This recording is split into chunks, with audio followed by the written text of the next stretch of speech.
This is part 2 of the Greater Manchester beneficiaries of the 1837 Slave Compensation Act. For the introduction to the videos and the details of those whose compensation claims were at the lower to medium end of the scale, please see part 1.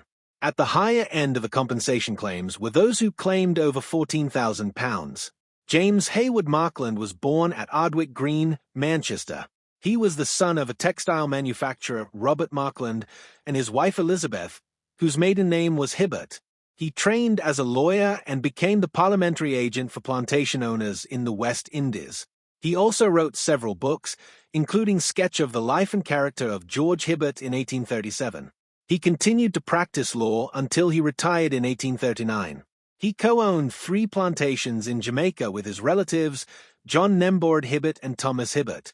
438 people were enslaved at Great Valley Sugar Estate in Hanover Parish, 91 were enslaved at Coventry Pen, also in Hanover Parish, and 451 were enslaved at Albion Plantation in St. David's Parish, now part of St. Thomas's Parish.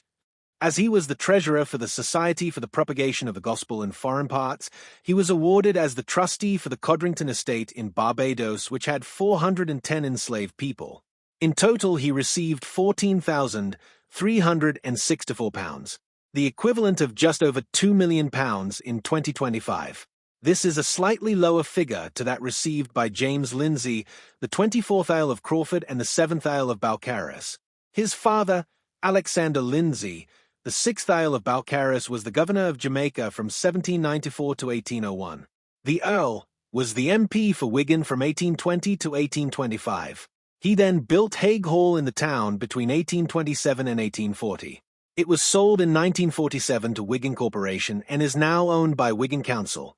As the owner of Hague Colliery, he started the Wigan Coal and Iron Company in 1865. When he died in 1869, he was buried at All Saints Church, Wigan. He co-owned 9 plantations across several parishes in Jamaica with George Atkinson and James Hosier of the company Atkinson and Hosier. They were compensated for 251 enslaved people. The Earl also owned 2 plantations in his own right: Balcarres in St. George Parish, now in Portland Parish, and Marshall's Pen and Martin Hill in Manchester Parish. For these he was compensated for 640 enslaved people. In total, he was compensated £14,470, about £2,070,000 in today's money. On an 1893 map of Jamaica, the areas where he owned plantations in his own right are still visible. All that remains on modern maps is Balcarres Road, 10 miles north of Mandeville, the capital of Manchester Parish. The largest compensation payment went to George Hibbert, who was born at Stockfield House, sometimes referred to as Stockfield Hall, near Manchester.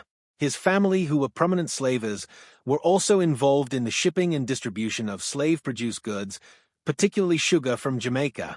Hibbert was also the chairman of the London Society of West India Planters and Merchants and of the West India Dock Company. He was an alderman of the City of London from 1798 to 1802 and an MP for Seaford in East Sussex from 1806 to 1812. Unsurprisingly, he opposed the abolition of the Slave Trade Act of 1807. He co-owned 16 plantations across several parishes in Jamaica with either family members or business partners. In these arrangements, Hibbert had a stake of 1/5, 1/3, or a half. For all 16 plantations, the slavers were compensated for a combined 3,134 enslaved people. Hibbert also owned 3 plantations in his own right: Belvedere, Williamsfield, and Williamsfield Estate, all in Hanover Parish, Jamaica.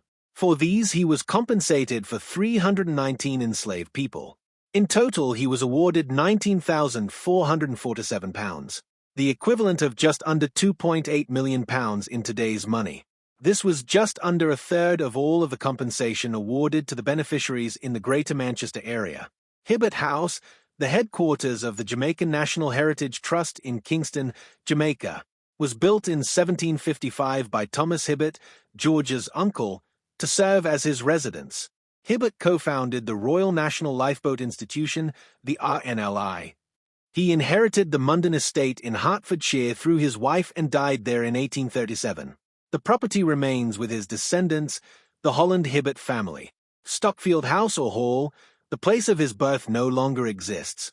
It has mostly been described as near Manchester, According to one source, it was located in what is now New Moston, between Moston Lane East and Walmersley Road. The name is still present locally. 2 miles northeast is Stockfield Mill, on Stockfield Road, Chatterton, in the borough of Oldham. It is a former cotton mill that was built in 1862. The vast amounts of wealth resulting from the cotton industry not just helped build Manchester and the aptly named mill towns that surrounded it.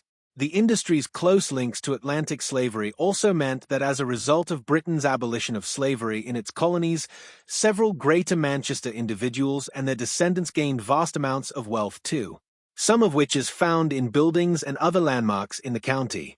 Furthermore, such was the amount of compensation paid nearly 200 years ago, the UK government only paid off the compensation in full in 2015.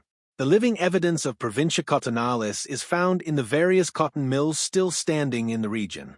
What is less visible evidence is the links to slavery in the British colonies. Hopefully this video will make people more aware of it. For more details on George Hyde Clark and the Isle of Balcarres, please see the videos about them elsewhere on this channel. Stay tuned for more videos on the history of Greater Manchester, and please like, share, and subscribe.